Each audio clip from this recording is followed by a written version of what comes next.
Silvinjo mbërriti në janar të vitit 2023 në Tiranë, teksa Federata Shqiptare e Futbollit kishte gjetur akordin me ish-trajnerin e Korinthiasit dhe Lionit, që më herët ishte dhe asistenti tekniku të Brazilit, Tite. Sot Silvinjo ka lidhje të veçantë pasi feston ditëlindjen e 51. Braziliani ka kaluar 2 vite në trajtimin e kombëtarit shqiptare duke arritur ta kualifikojë në Europianin e vitit të kaluar. Aktualisht ai ish ekipin në fushatën kualifikuese të botrorit 2026, teksa ka marrë 3 pikë në 2 ndeshjet e para, humbje kundër Anglisë dhe fitore me Andorrën. Aktualisht Silvinjo është duke bërë një turnë në Europë për të takuar lojtarë të caktuar.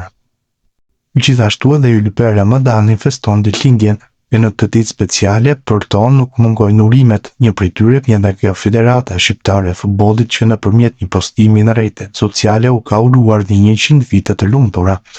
Timonieri kombëtares feston 51 vjetorin e tij të lindjes, ndërsa nga krau tjetër me Sushori Kuqizi ka mbushur 29 vjeç.